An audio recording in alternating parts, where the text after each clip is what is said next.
Three, two. Right. Hey everybody, welcome. Hi. We are here on Hello. another episode of Chat About Toronto. What up, girls? I am your girl, Miss T. And I am Black Rose Mel. You can call me Mel. What's about Black Rose? Black Like, Rose. and I am Tez. Let me just take this opportunity to apologize for being on Colored People Time, but we were having a bit of technical difficulty, so that's why we're late. But we're here now. We're about to get into this conversation. So, Yes. welcome, guys. What's up? Yeah.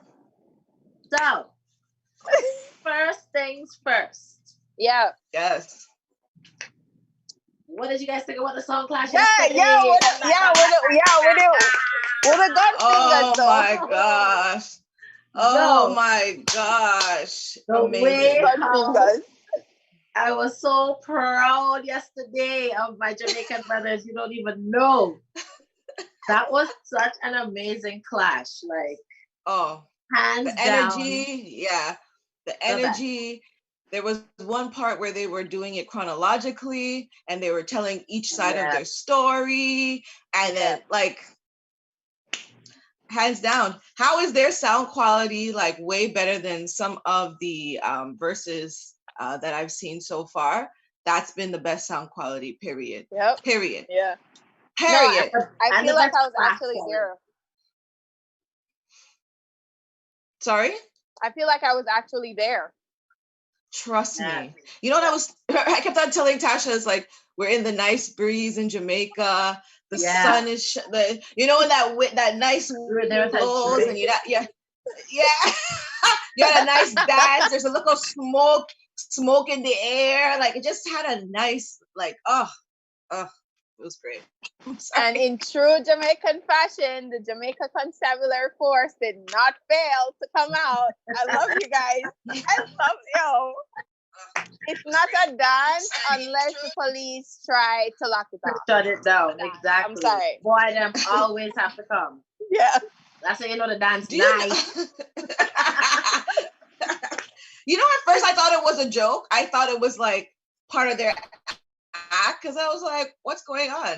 But then when I saw Bounty Killer's face, he just didn't look like he didn't even want to be involved. I was like, oh, he was gone.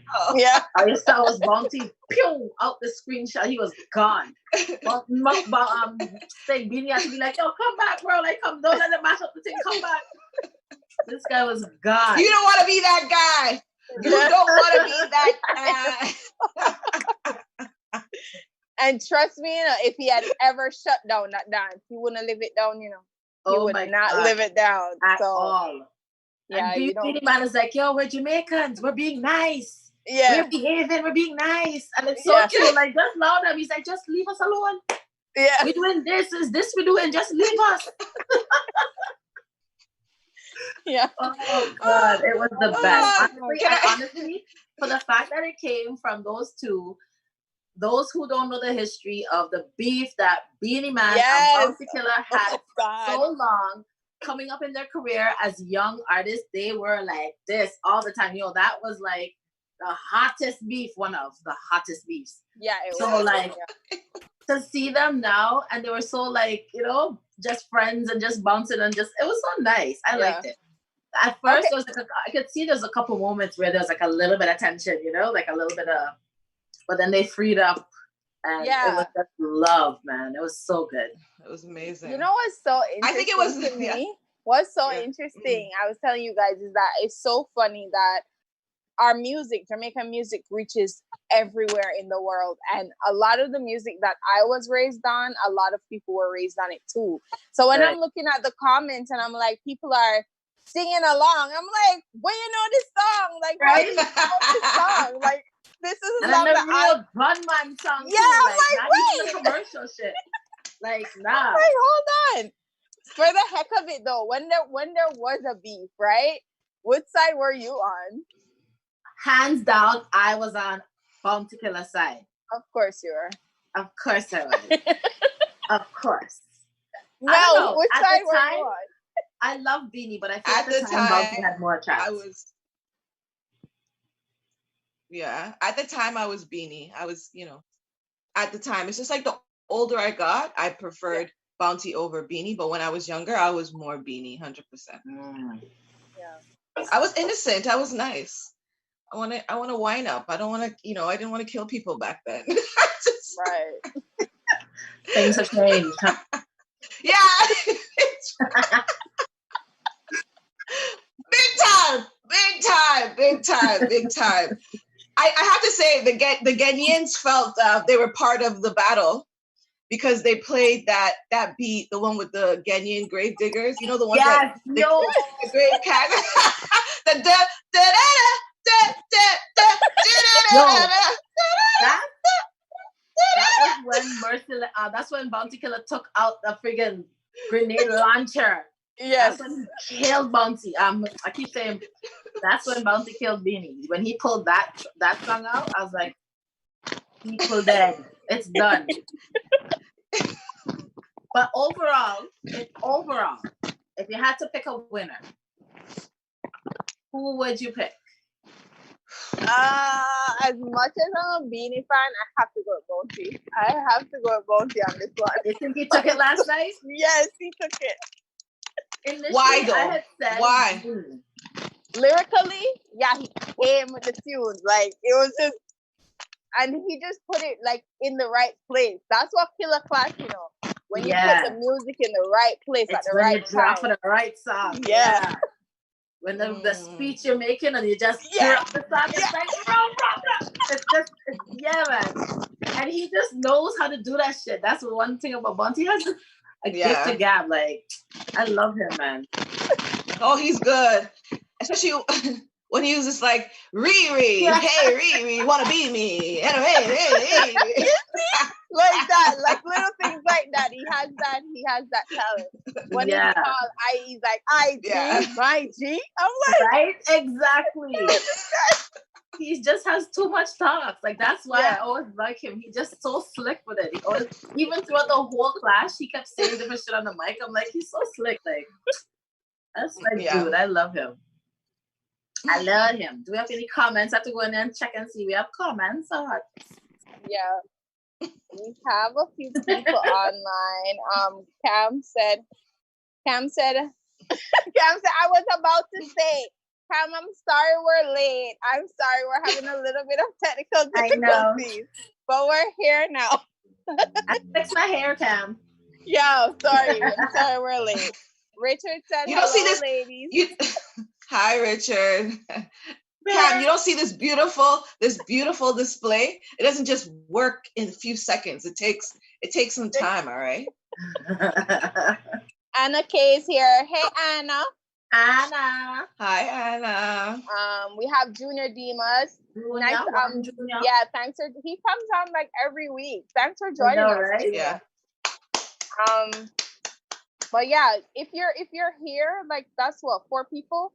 The other 4, because it says we have 8 people. So if you're here, say something so we can shout you out. See? But listen, Junior said how Bounty runs more tune last night. He did. I agree. And more important, Gunman tunes. You know what really kind of pissed me off a little bit? Just a small bit. When they went into all them foreign tunes, like, yeah, where are you going with that? 1 and 2. I think 1 and 2, and I understand like the whole, so speeds, like I get it. They were all involved. They did music together. They're part of the whole versus thing, whatever.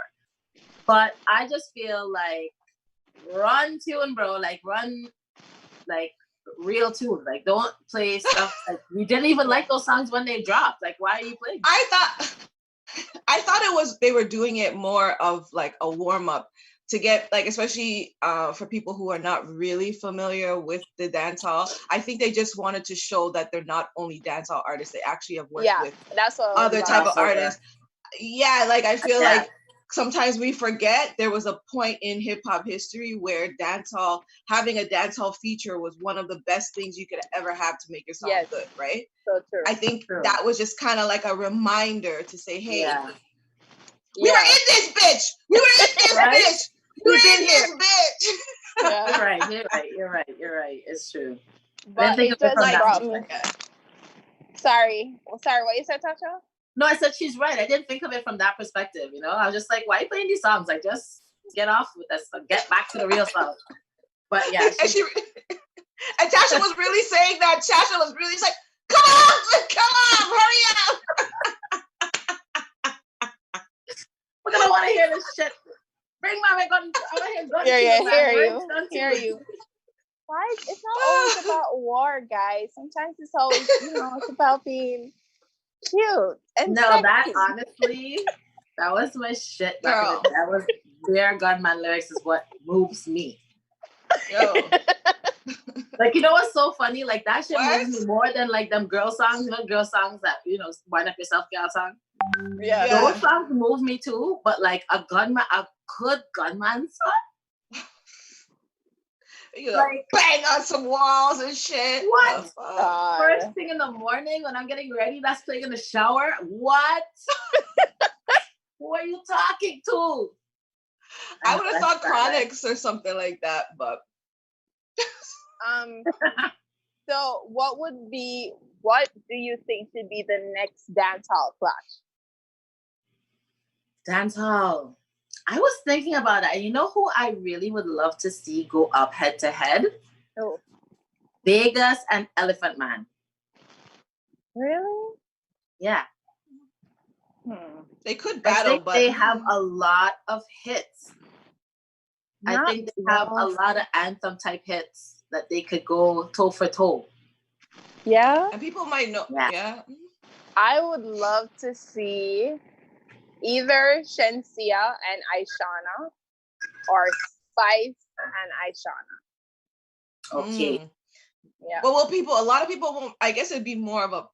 I don't know. Do they have a large? Both of them have a large following.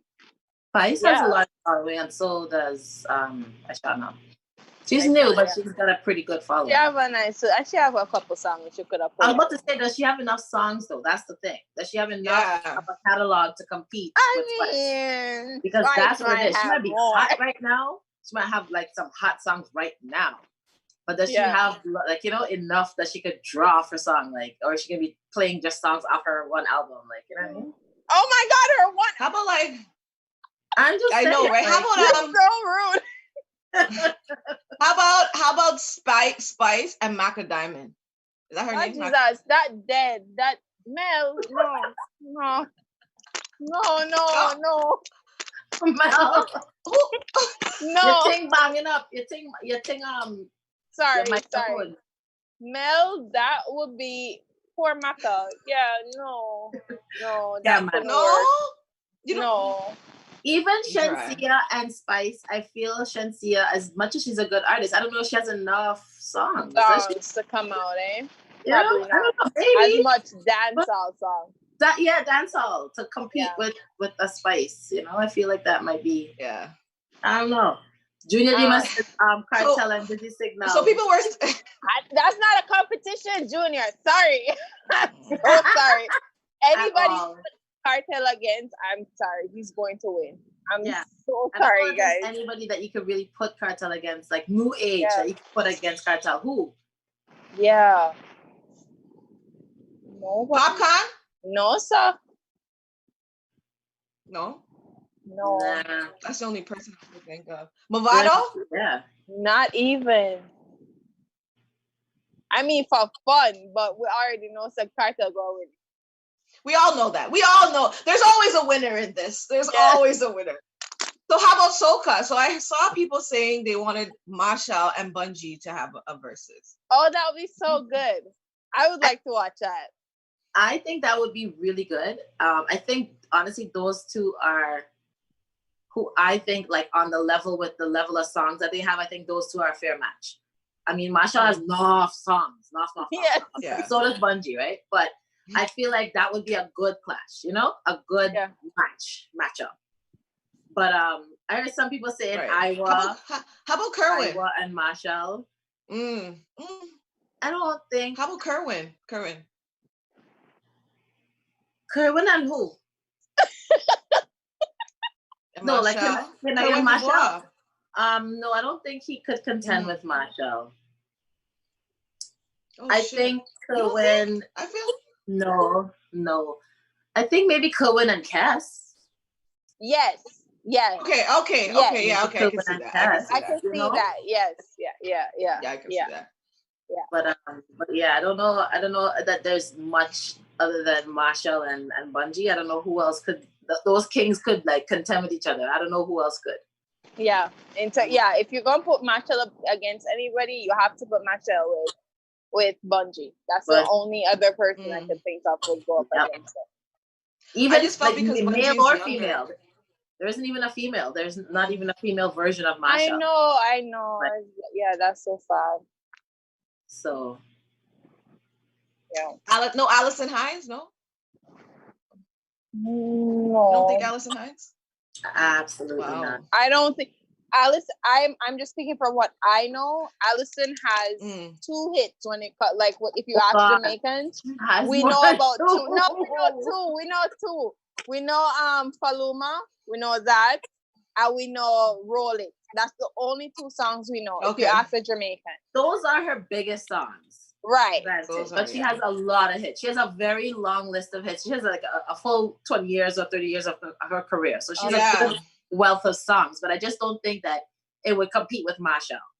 True. You know what I mean? She's a colorful queen, but I don't think she could compete with Marshall. We could probably put Allison with Destra. Possibly, yes. Yeah. That could possibly be. Yeah. That can go on. Yeah. You know? But yeah, it would be. Listen, I don't know. It would have to be that level though for it to be even close to being as epic as last night was. Yeah, that shit spoke to every Caribbean person, every African person, everybody. I swear that we was all like proud last night because, like you said, everybody grew up on this stuff. It wasn't just Jamaica that was exposed to these artists, right? We all, even living in the rest of the world, like we all grew up listening to this music. Yeah. Right? So it'd be like nobody loves reggae and dancehall more than Trinidad. Like, oh my God, like any other day, any other time other than carnival time, you swear you're in Jamaica. The way how it's running on the radio, like Eddie. So it's like they play enough dancehall on the radio in Trinidad. Enough. Okay. I've only gone during carnival, so I don't know what it's like. Carnival time is probably the only exclusive time you hear like all the feds and all the radio play with soca, but majority of the rest of the year it's everything, but it's a lot of dub, a lot. Yeah. I said dub, holy, I'm just telling my age. So how did you guys feel about Tony Matterhorn making the comment that he did? He's kind of like hated a little. He's just like, when we do our clash, pretty much he was saying like, I guess Major Hype and him were supposed to have a clash and people weren't supporting it as much as they supported Versus. People like who? I feel like the audience, or I guess the people, like the audience. Yeah, I did. Swiss Beats addressed it.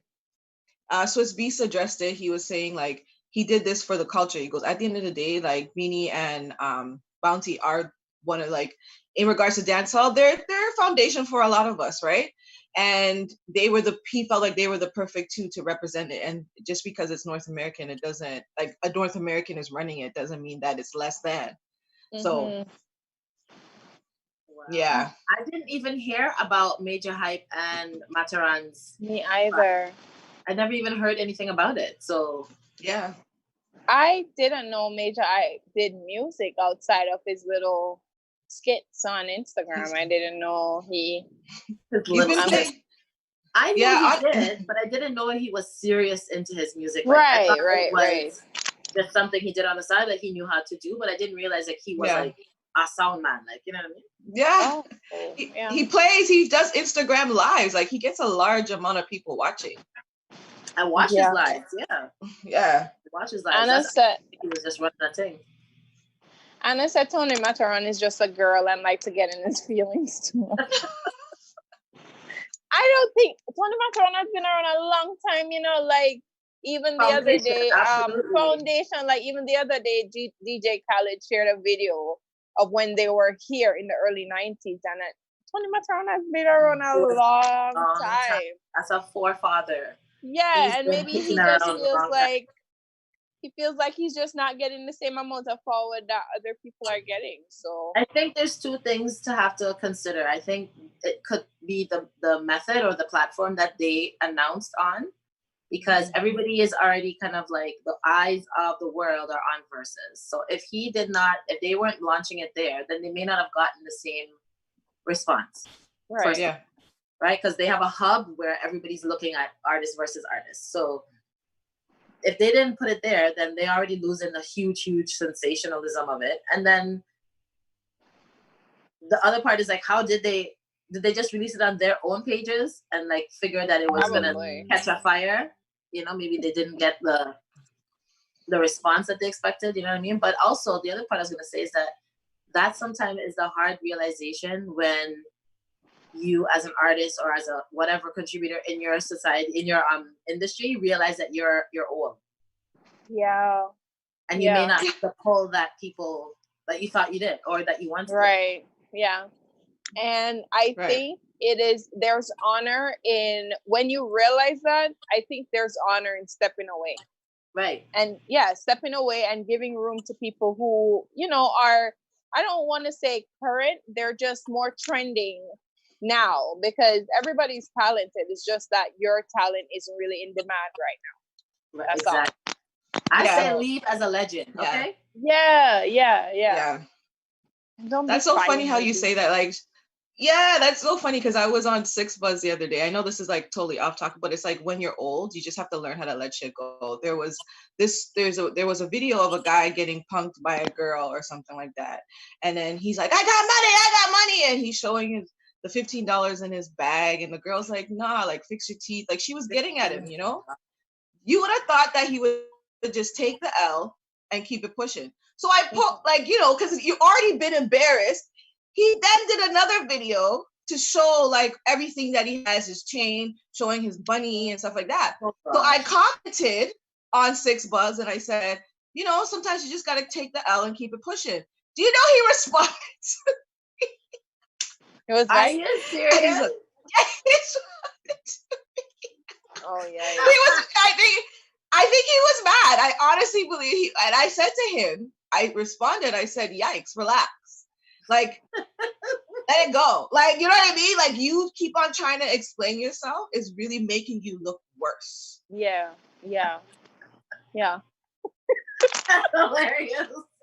I can't believe he probably he's really insecure to have responded to you.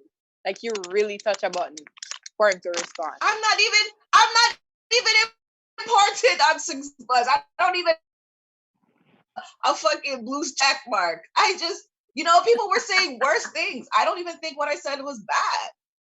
Well, like, what you said touching like we're old. Let it go. That's hilarious.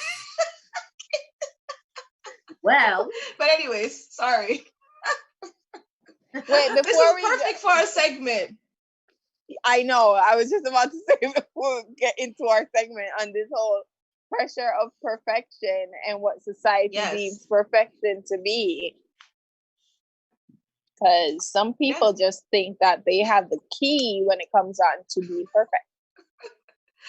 I feel, and also being a woman, I feel like this conversation that we're going to have today is going to be like 100% important, because it's just like we as women have to deal with a lot of pressure when it comes to being perfect. Yeah, that's true. So everybody sounds so gloomy. It's like, I know, it's really hard. When you think about it, it's really sad. It's a lot of work. We have a lot to think about.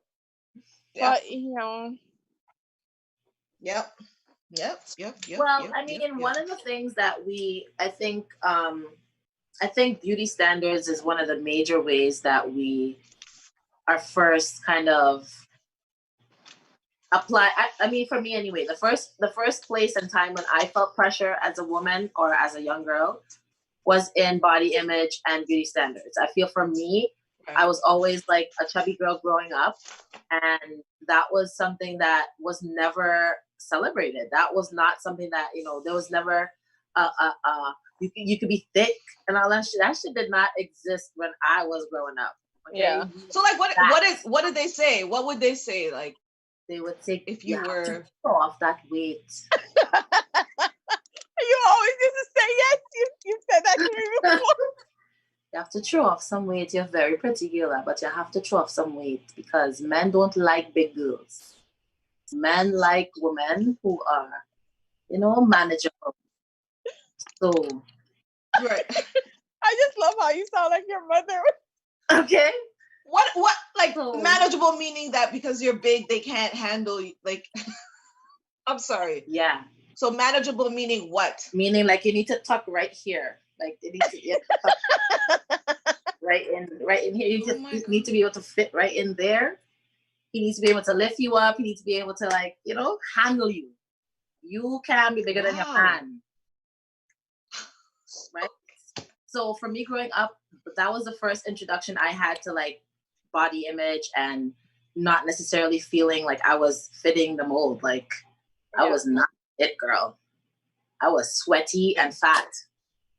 I was a young kid running around in Trinidad. Okay? So it was different. And I grew up, and then my mother's beautiful. So I grew up always hearing how beautiful she is. She's so beautiful. She's so beautiful. So I always felt like I had to be that beautiful too. Yeah. And then when I wasn't, Right. I was like, well, shit. You know what I mean?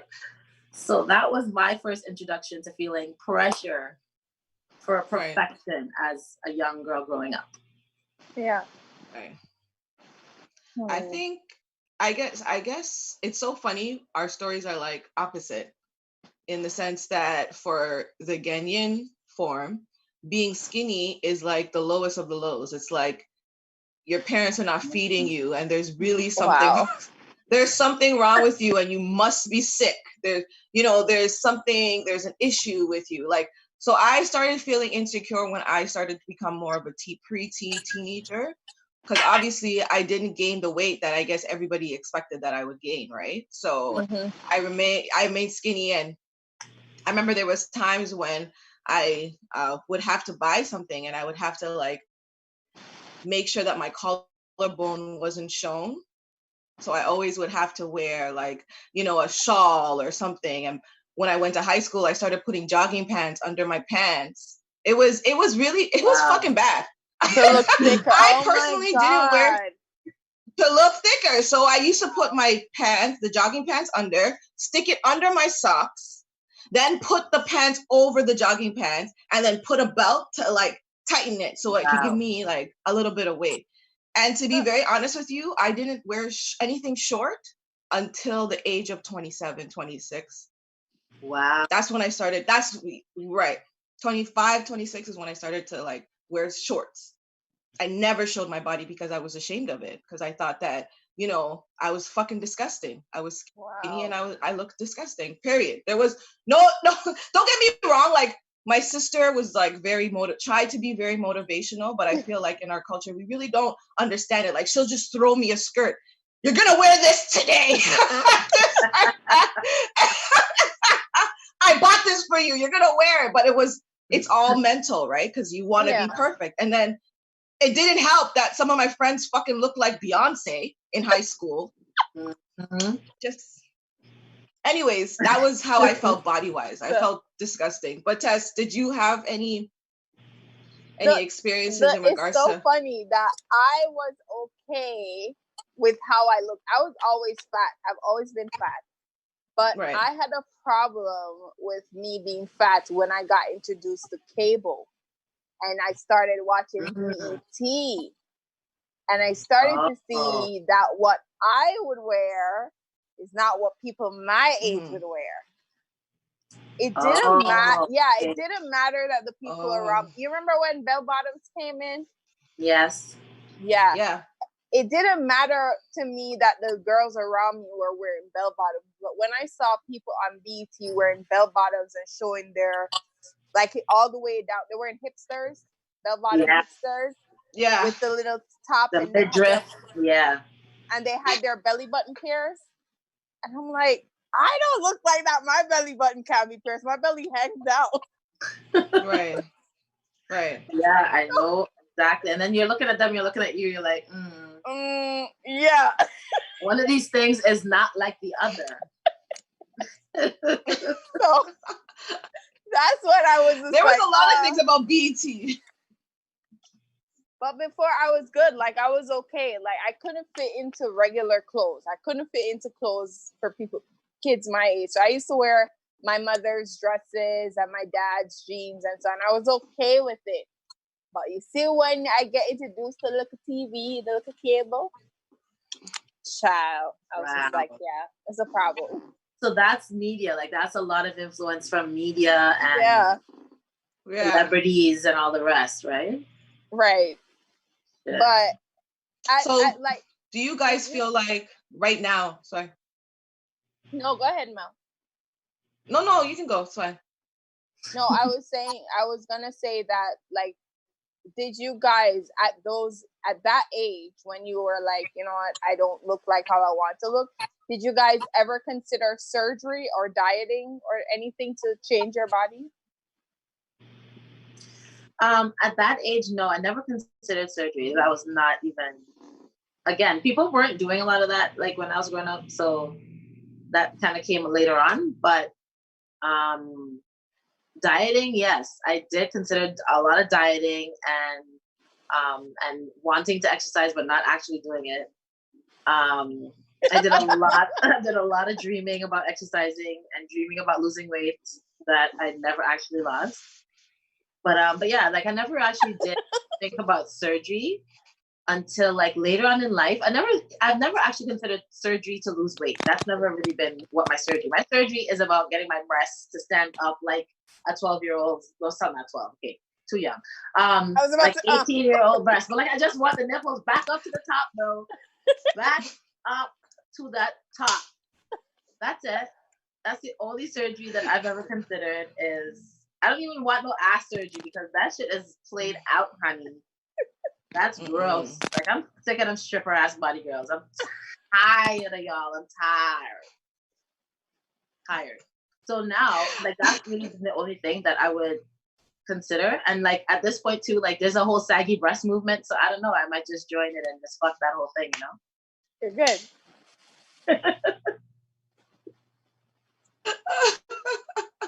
When I was younger, I would say I wanted to get a nose job and I wanted to bleach my skin. I wanted to be light skinned. Like I felt that being light skinned would be the only way that I would be able to be beautiful or get the guy's attention at school. You know what I mean? So those are the two things. But now I don't know. I don't think I would.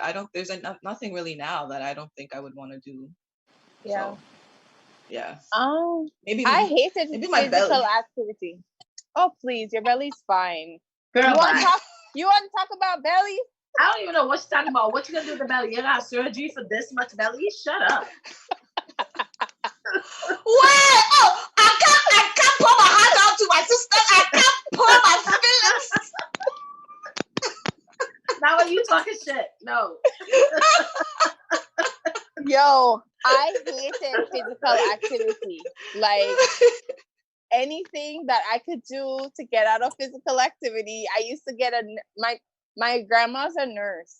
So I used to get her to have the doctor she worked for write me a letter to take to my phys ed teacher and say I have asthma. But I didn't know, for real, I have asthma. But I do have asthma. But it could trigger an attack if I'm like running around on the track. So yeah, I used to try to get out of physical activity. I don't know. Maybe I just thought that maybe if I wish hard enough, I would lose the weight. But yes. So that's why when you mentioned dieting and never actually, or exercise, never actually getting to it, I laugh because I'm like, I'm not doing it either. I wasn't doing shit. I was just like, I'm gonna lose this weight, and I'm thin, and I'm gonna be sexy, and I'm gonna have all these boyfriends, and like I was just wishing on a star because I wasn't doing a fucking thing to lose weight. Well, see, that's where that. But you know what? Well, see, that's so crazy. No, yeah, you don't know how. No, you don't know what to do. No, you don't. Right? And it's funny how the power, like the way we visualize of what we see as perfection is sometimes based on the attention that we got from men.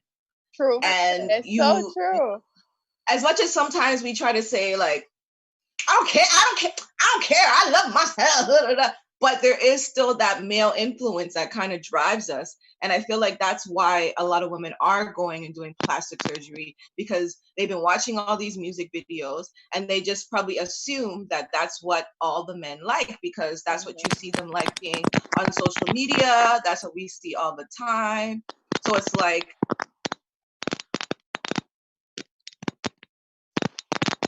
the microphone. Mine? No, Mel. No, is it? Oh, okay, yeah. Take it off. Sorry. Take this one I'll off. push my hair. Take your microphone take off. the microphone. Sorry, this one? Yeah, the Mel? black one. One of y'all is okay. No, it's Tess. It's me. It's not me. What happened? It's static as hell. Really? Okay. Yeah, okay. it's you. It's definitely you. It's me? Okay. Yeah. Sorry, Mel. Sorry, guys. See how Sorry, Mel. It's definitely Tess.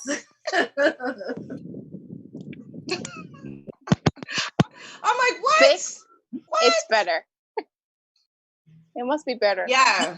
Fresh And comment. it's funny. There's this book that I actually read, talking about, is an actual plastic surgeon who talks about, like, you know, loving yourself and loving who you are. So pretty much what he was saying is that a lot of women will say, okay, I'm going to do this one plastic surgery because this is what's been giving me the low self-esteem. And, you know, this is going to make me happy. And he always says they do one and then they keep on going. So there's never that. Right. So you're never really, it really has nothing to do with if you change that one thing that there's going to be, like, you're going to be perfect. It's all in your mind. It's literally all in your mind, which is crazy to me personally. But you know what's funny too? I understand that a lot of our choice or a lot of our motivation for the choice to do plastic surgery or to modify our bodies comes from the reception we get from men. However, women also factor into that as well, because even if you look at Instagram, the fat asses and the round breasts and the wide hips, women like to see that more than the round bellies and the big arms and the, you know, they like to see that too. So I think we should also talk about how women feel it too. Like we do that to ourselves in a way. But the whole thing is, I think we're all under the same level of conditioning, right? Yeah. I think women are also being conditioned by thinking that that's what's beautiful. That's the only thing that's beautiful and sexy and appealing, right? So, you know, we tend to gravitate to the model just as much as men do. True. Right? Because we're being told the same thing, getting the same messaging, right? And there's only a few rogue thinking women who've been like, nah, I am square and I don't have no fucking hourglass. This is just what it is. I'm not going to kill myself trying to get an hourglass. I don't have no small waist.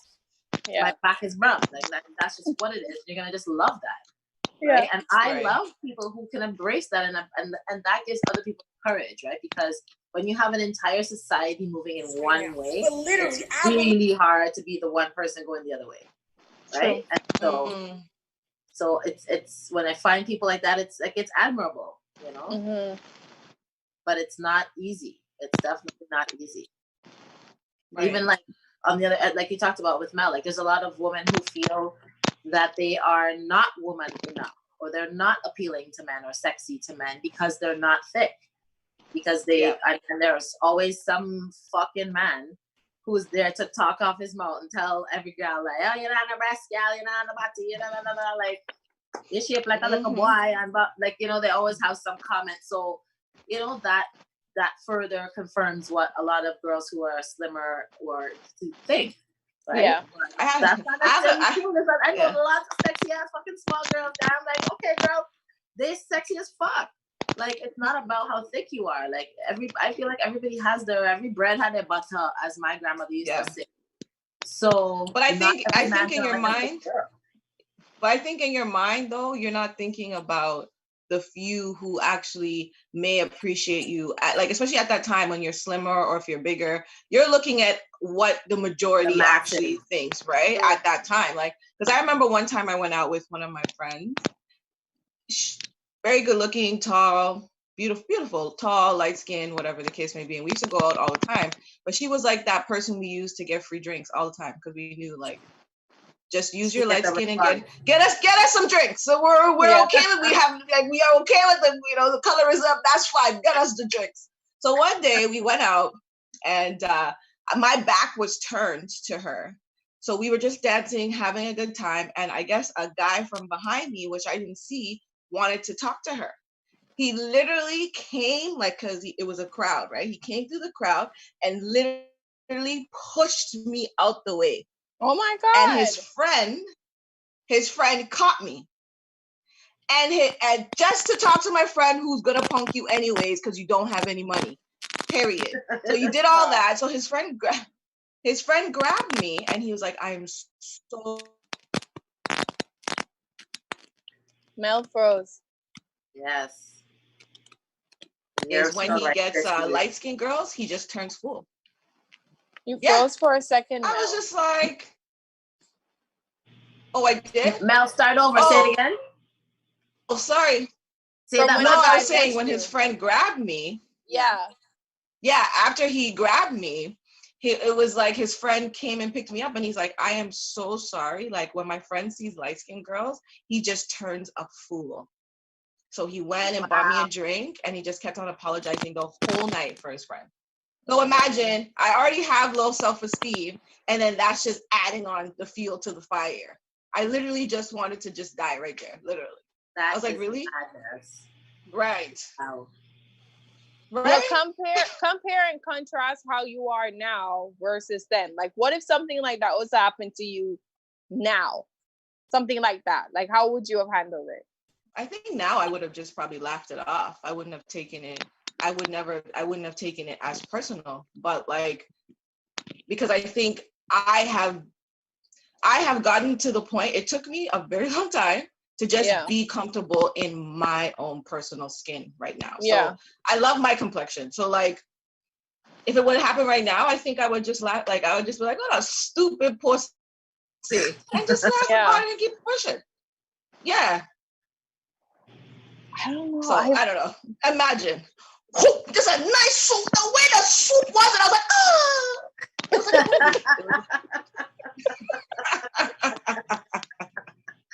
She's so fucking numb. I just feel like somebody was shit like,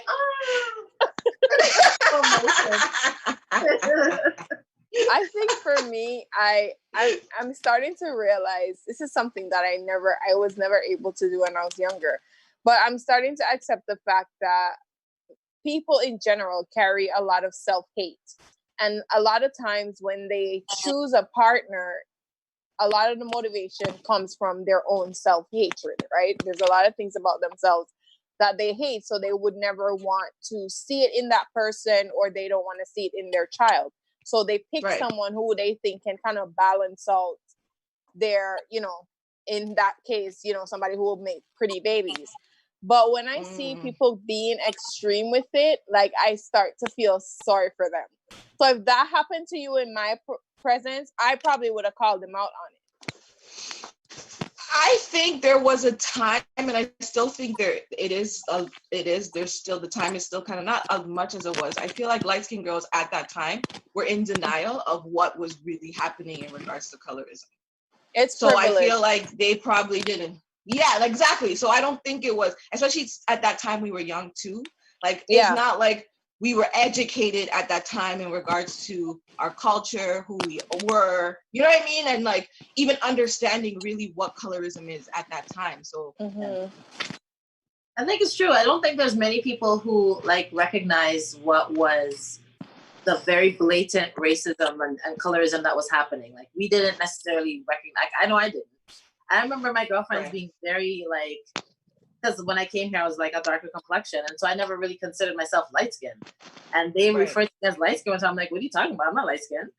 And they like died laughing at me because they're like, they died laughing, right? So I'm like, what the fuck's funny? Like, I'm not light skinned. But they got so upset with me that when they realized that I was being serious, they got upset with me because they're like, it's always fucking light skinned bitches like you that want to act like you're dark skinned. You don't experience this shit that we experience. And I was like, whoa. What? Yeah. But only like after like maybe later high school years that I understand colorism. I didn't understand that because again, I was born here, well, at Trinidad, but I came here like 12. So, and coming from an island, I don't know. I just didn't really think of color. We don't call it that. Like, we don't call it that. So. Your brown skin. You're brown. Your skin brown. I didn't think about all that stuff. So only later on did I start recognizing, probably late high school, did I recognize the difference when guys would be like, I don't like dark skinned girls. And I'm like, what do you mean you don't like dark skinned girls? What kind of fucking shit are you saying? Like, what does that even mean? And only then did I start recognizing, like there was actually a thing. Like, and then that's when I started developing that I like dark skinned guys. Cause I was like, oh, we can pick choices and stuff. Okay. Oh. Well, I like dark skinned boys. I bet your husband's gonna be so light. I'm gonna say Fight a nice yourself. at your wedding. You will see. You will see. No. You can't send it back to the sender. Don't send it back to sender because it's gonna happen. Oh. That's all I'm saying. I can't believe you just wish something like that on me. Like, what did I do to you, dog? What did I do?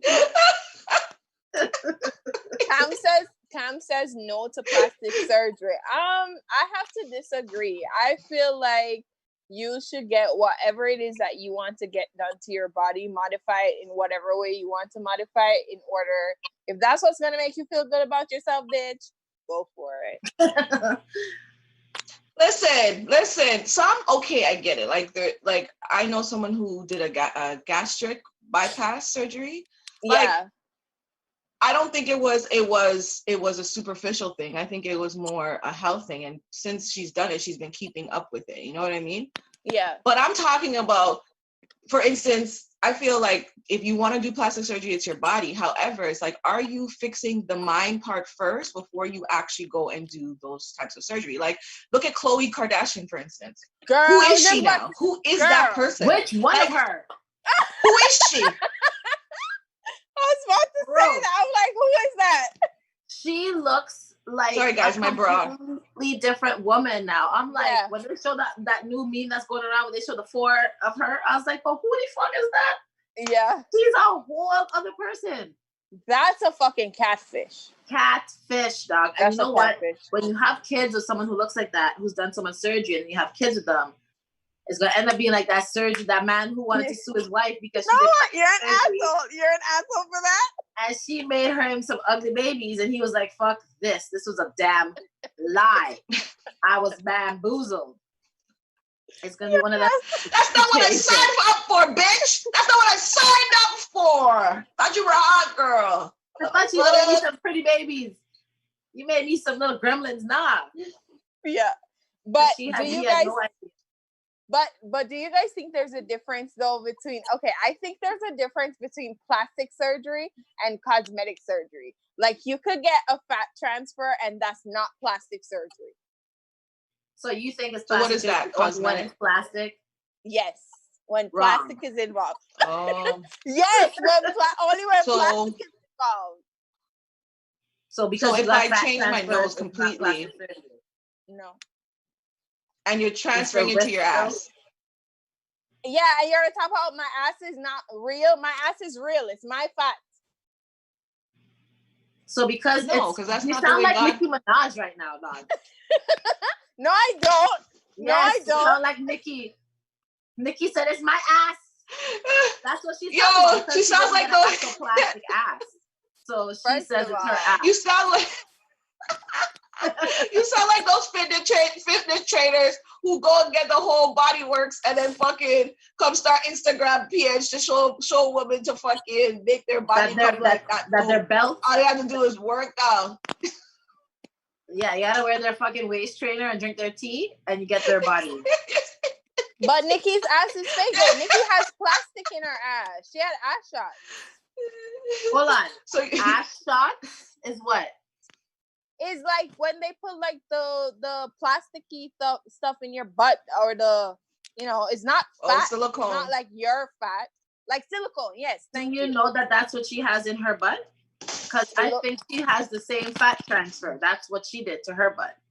I don't know if it's a fat transfer. Because she was right. She was a skinny girl. Where she get fat from? It don't have to be all fat. Yes, it does. Yeah, it has to be like, you actually have to have actual fat. Enough fat to play. You can't get fat it does. No, that's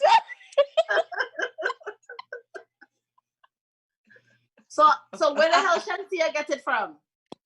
Shantia had a little. You see, the thing is, let me tell you. Shantia had a little nothing test. No, she did. She did get a little chunky. Tess. You know she was magabone. Stop it. She got a chunky when she had the baby. So what, she got them to transfer the fat from there? She told them to suck it out while she was pregnant? No, but I'm saying the girl she was small. Can you see her bone in her chest? How she got fat transfer? So Tess, you're not against cosmetic surgery at all? I'm not against a fat transfer. Bitch, I would do a fat transfer tomorrow if I had the money. So you would do it. But you're against plastic surgery? Where would you the fat transfer? But where would you? So you would transfer to your bum? Like, where are you transferring? Yeah, I would transfer it, take it all out of my side and put it in my bum. And no, Tasha, I'm not against plastic surgery. Okay. I was just clarifying, but you just don't see it as the same thing. Yeah, no, you speak up. Real? Oh, I think it's in your dress. In your. Is it in your hair? It's not in my hair. I don't know what else to do. Okay, sounds good now. Hold it.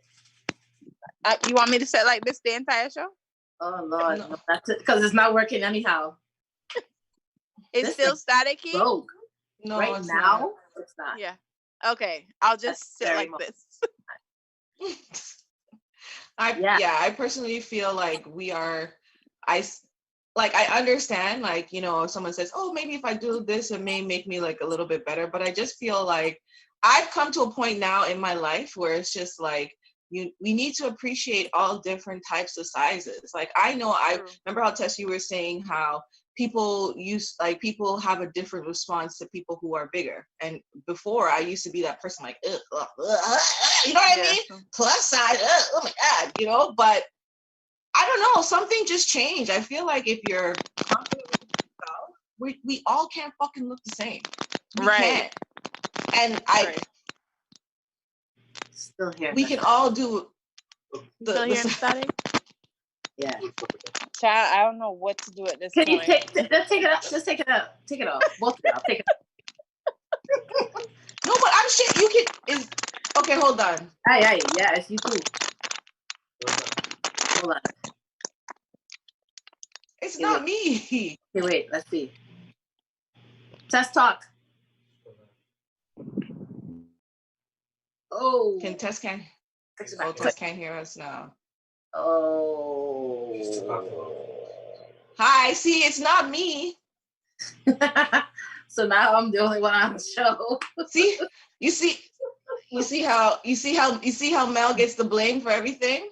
No, you know why? Because every time you hear the noise, it's when you're moving. So I'm like, look at this. Is it her? But yeah, I see it now. Guys, we're still gonna come back. It was 2 and 2. We're gonna bring everybody back. We're coming back slowly. So there's feedback. Tess, can you turn your volume down? Hold on. Can you hear me? Yeah. Yeah. Okay. All right, fine. Reach back. Right. Turn on. Yes. So we had some comments. So what is chicken feed? What is that? Chicken feed is like what they take to get bum. Like it's like what they feed chicken to plump them up. But people take it and it gives you hips and bum. In the Caribbean, that's what they've been taking to get little, size. Makes you put on weight. Is it safe? Is it safe? I'm not 100% sure on that. I'm not gonna say negative. No, it's not. But it's a lot of girls who are skinny who are taking that pill to get some size. People still take that? I don't know, but I think so. Wow. Shit, people still bleaching, so I'm sure they fucking take the chicken feet too. Make a combo deal. Sorry. So Tasha, I have a question to ask. So Yeah. being a mother, when you had your daughter, did you Now feel like as a test turn down the thing still? Because we can still get the feedback.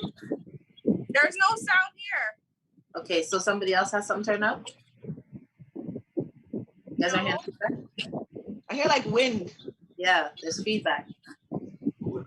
Oh. Is anybody's window open, fan on, something blowing on the mic? Better? Test again. Okay.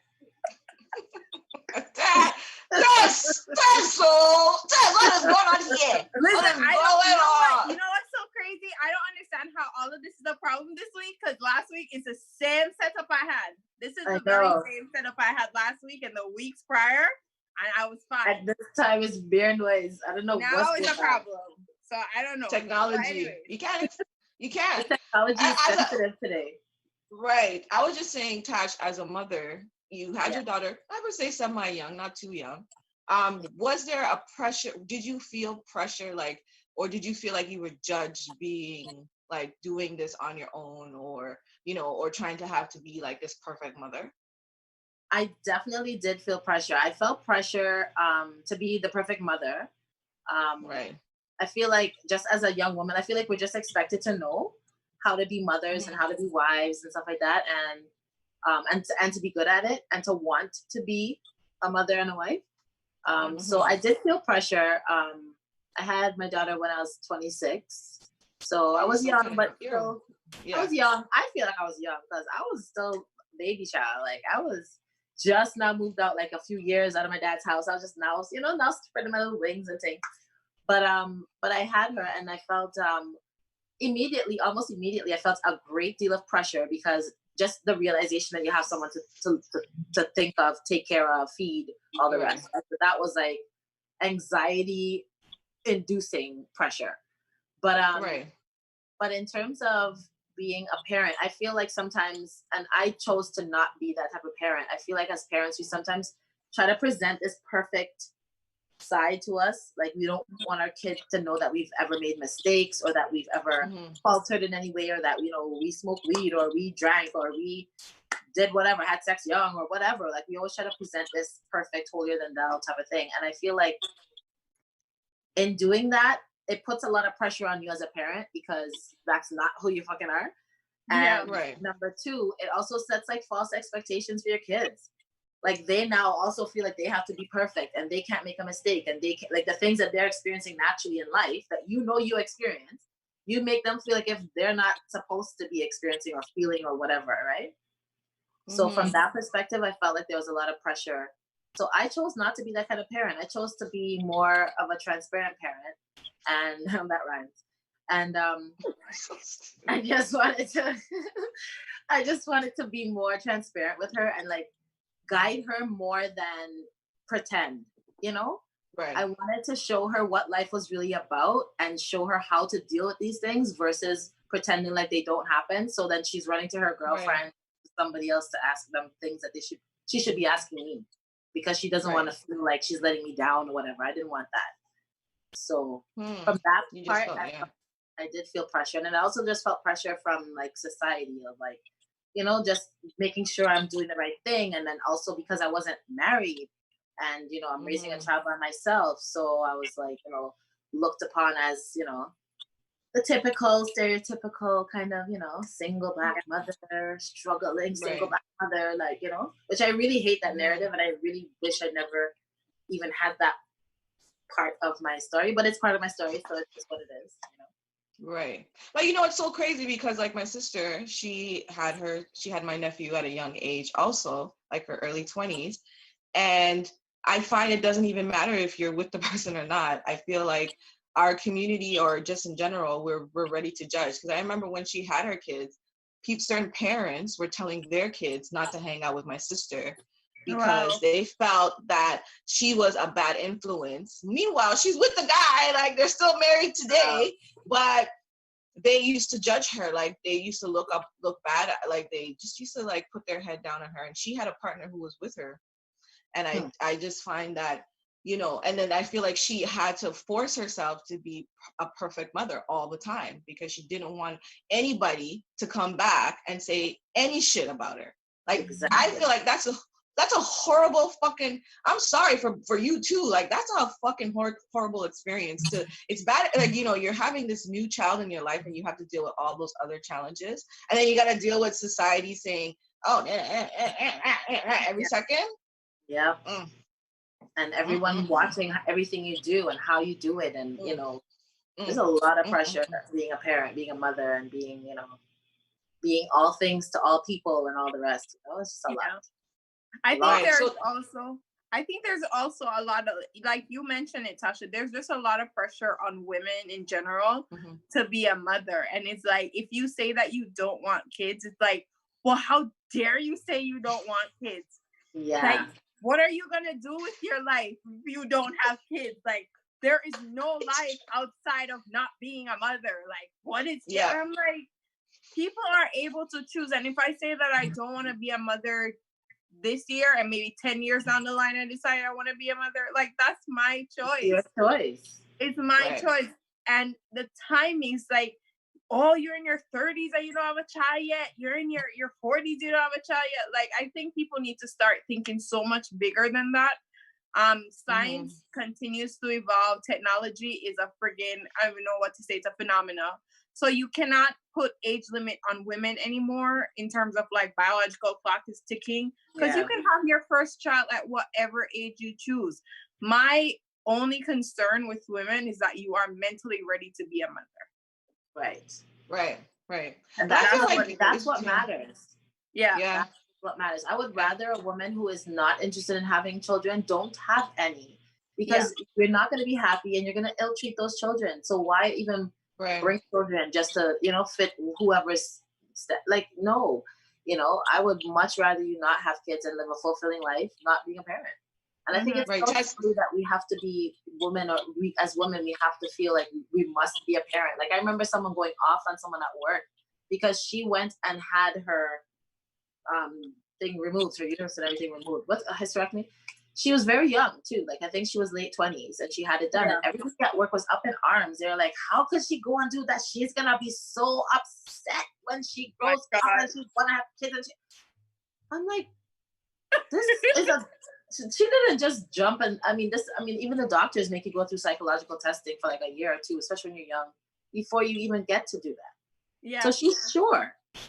She's sure that she doesn't want to have kids. She knows what she wants. She knows what she wants. Why do you think you know what she wants more than what she wants? So Tess, let me, I don't know if you've experienced this. So do you feel like sometimes people devalue you as a woman because you don't have any children? Oh, 100%. I don't have any responsibilities. I don't have no responsibility. What am I stressed about? You don't have no responsibilities. Why, when I call you, you can't come to do this or that or whatever? You don't have no responsibilities. What are you doing with your money? And you know, wow.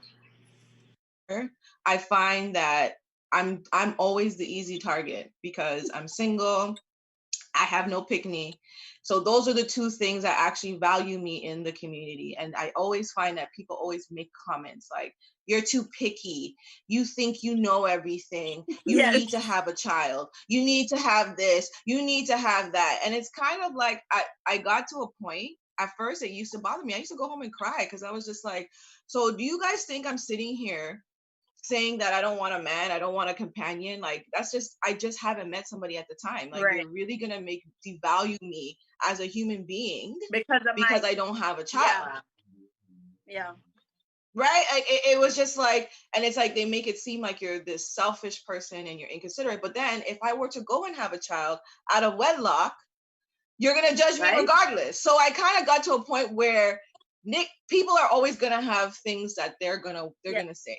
And I had to come to a point where it's just like, it'd be amazing if I, you know, got married. It would be amazing if I had, but at the other end of the day too, I got to live in the present moment. And I can't worry about all these other factors that come in, because None of them are going to be paying my bills. None of them are going to be bringing any diapers when I need it. You know what I'm saying? So how do you like, no.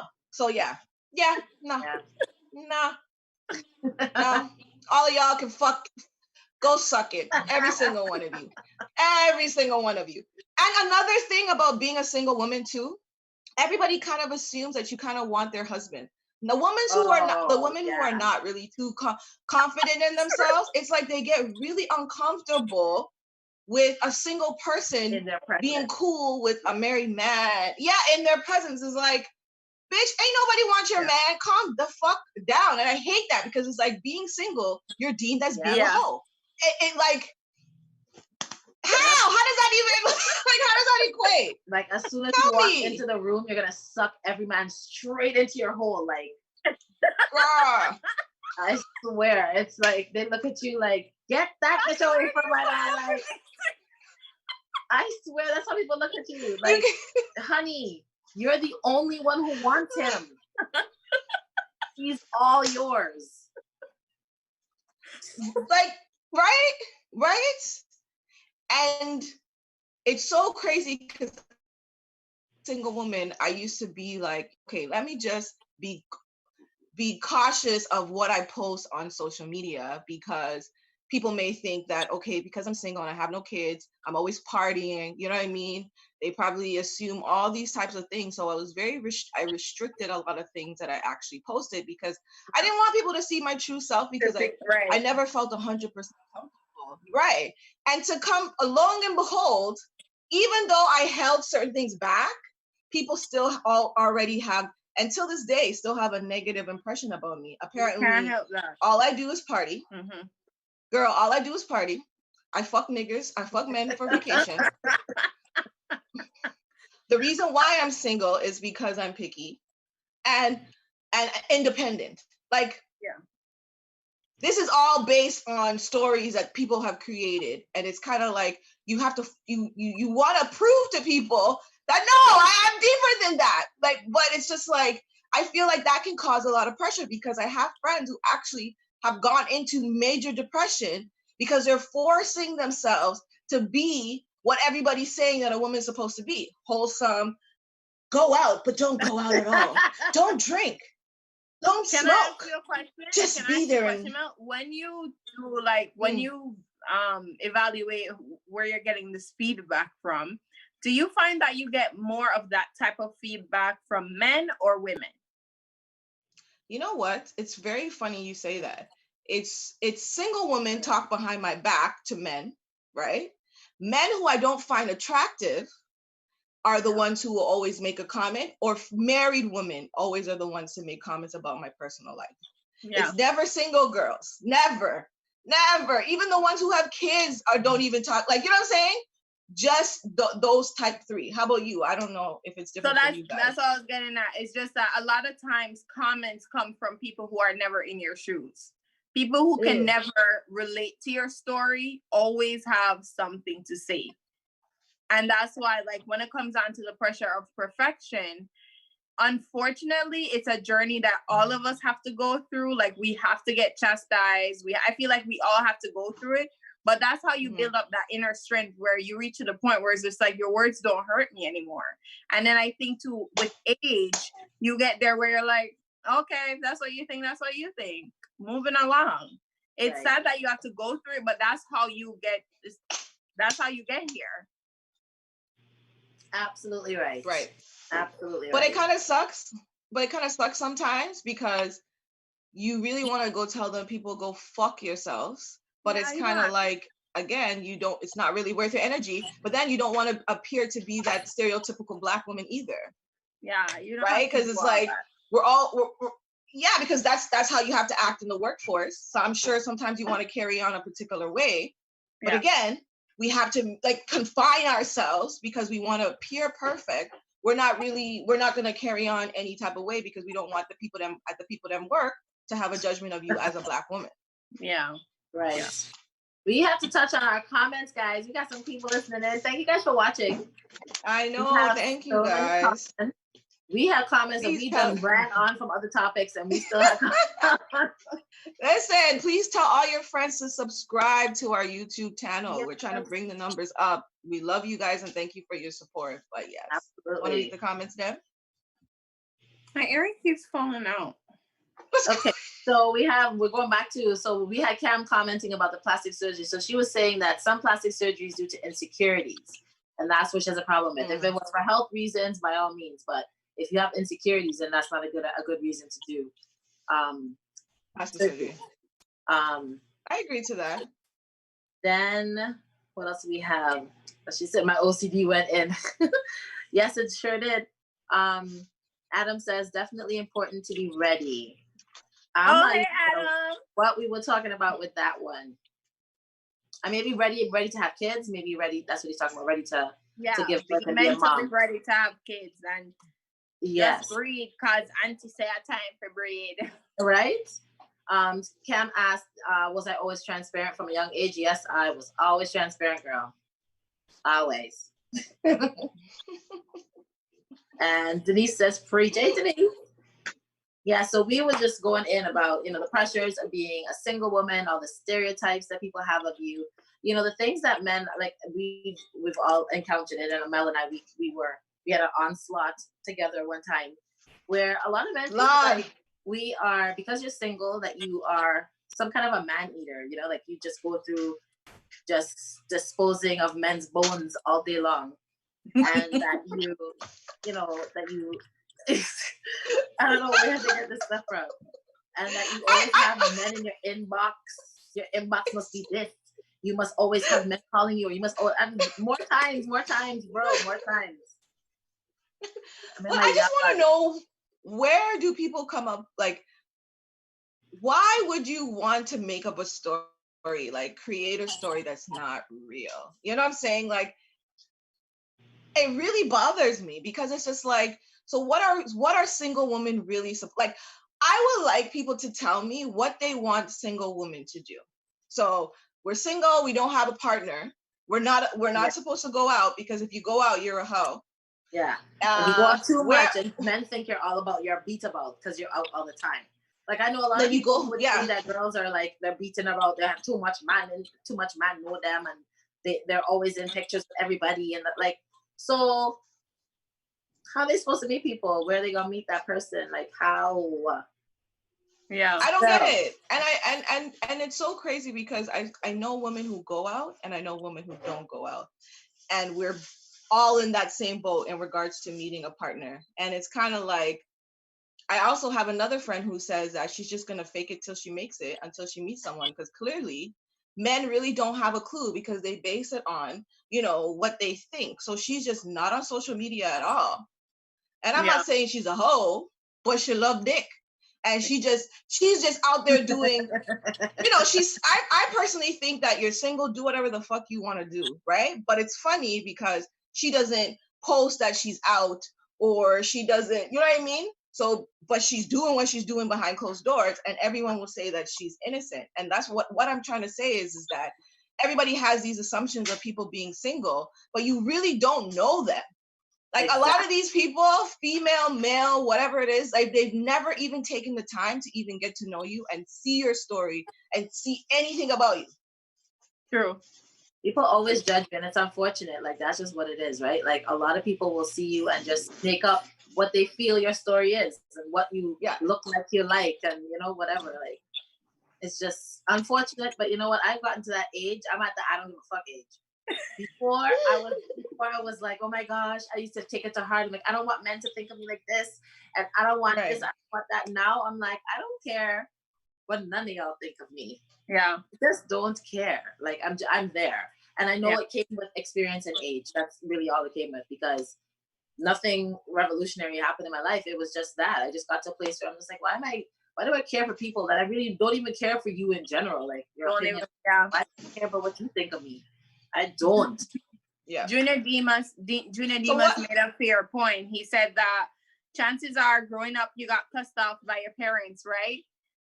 Ever looked at it from that point? If your parents can tell you some out of pocket shit, like, what can someone really say to you Because it's true. Your parents can say some real mean things to you. Like, they say some things sometimes to you, and you're like, yo, you're my, Yo. you made me. Like, why are you forgetting coming at me about my head big? Like, I look like Girl, I remember I went out. I remember I went out and I wore some little shorts. I wore these like little shorts, and my dad was like, Arajua, is this the life you want to live? Like, so basically what he's saying is I'm wearing these shorts because I want to be a fucking prostitute. Yeah. Like you'll be a hooker and you look a hooker shorts. That's what you want? Yeah. Oh my God. Ain't nobody looking at my 100-pound. Nobody's looking at my 100-pound body. So he needs to chill and fucking relax. Calm down. Calm the fuck down. But anyways, is there any more comments? So Denise says, preach, Mel, regarding single and married women thinking that you want their husband. About being single and married women thinking that you want their husband. Like, facts. They hold him a little tighter. Yeah, they just hold him a little tighter when you come around. Right? Like, I want you to you know what? Answer his, finish his sentences for him and stuff. All of a sudden, it's a conversation with us, like, not just him. Like, okay, honey, all right. Yeah. And you know what, too? Another thing, men, just because I'm single doesn't mean I want you or like you either. So I find a lot of men assume because you're single that you will just take any and anybody. That and for me to tell you that I'm not attracted to you, that's problematic because then there's something wrong with me. And it's like, no, you're not attractive. You're not attractive. Like, I don't understand. Or they feel that they can push themselves on you. Because I remember I told you about that incident, how I went out and the fucking guy put his tongue in my ear. Yeah. Yeah. In my ear. At a party. In my ear. Why? Why would you do that? But because I'm single, they think that it's okay to kind of do those type of unnecessary behavior. And it's kind of fucked up. And as a woman too, I was put in a weird position because I was like, I talked to him the next day because I didn't want to on and create a scene at the party. But I was just like, why would I even care about what other people have to say anyways? I should have just cussed them out at that time. I'm so focused on the outside factors that I'm not actually, I'm being passive when certain things are happening to me that I should be aggressive about. Yeah. Mm-hmm. Sometimes you have to just, one of these, Which one? Your sex choke or the it depends, it depends on how much of a warning you're giving him. Sometimes it's just a little warning and you're just like, yo, ease yourself. And sometimes it's like, yo, watch your fucking self. It's a it just depends on what. Yeah, but guys, we're gone past an hour, so we need to wrap it up. Oh my gosh, already? We need to wrap it up. So I feel like Mel, any final thoughts about like the pressure of perfection and how people could deal with it? You know what? I feel it's like I wish I could talk to my younger self and say that as a woman, what makes you a woman if you focus on your true, authentic self. Yes. And you have to understand there's going to be a point. Sometimes you shine and people don't like that. And it's okay to shine and it's okay to be yourself. And you have to understand that all you have is you. All you have is you. You're speaking to me. That's all I gotta say. Yeah. That's all I gotta say. Anybody else? Tasha, any final thoughts on the pressure of perfection? Final thoughts. I feel like we have to shatter the thoughts of perfection. I think we need to break those, whatever molds it is that we have in our mind that we hold as perfection. We need to smash it to the ground and just live ourselves, our authentic selves. I feel like we definitely, that's the beauty in all of us is our uniqueness, and the things that we try to dismiss and get rid of and change about ourselves are oftentimes the things that we need to keep about ourselves. True. Those are the special things about us. So a lot of times it's your flaws. a lot of times it's that thing that you really can't stand about yourself that makes you the most relatable to other people. So it's a cliche, but you know what? Love yourself. Yeah. Yes, love yourself. What for me, my final thought is that perfection is subjective, so you get to define it. And just remember, like if you think back when Pamela Anderson was the what we consider beautiful with the big breasts, and now it's about the big bottom. So think about it like that. If you feel like you haven't met the standard of beauty right now, it's just that they haven't caught on to you yet. Your standard is ahead of your own time. You're ahead of time. They're gonna, when they catch on to you, you're gonna be like, oh, so you're just thinking now this is beautiful. Okay, all right, I've been here. So yeah. Right. So Can I just say one last thing though? There is this Black girl affirmation that I read every single day. Do you guys want? Can I just read them to you guys? Yeah. So the first thing is I am worthy and deserving of love. I'm confident in the skin I'm in. My Black beauty is unmatched. I vow to always stand in my truth. I know my value. I know my worth. I deserve a seat at the table. I will not downplay my skills and my abilities. I'm a master of my own thoughts and my own feelings. My life has a purpose and a meaning. I'm destined to accomplish great things. Those are the things that I keep on saying to myself each day, just to remind myself, bitch, you the shit. That's it. All you bitches, all of you are the shit. You Tash, you Tess.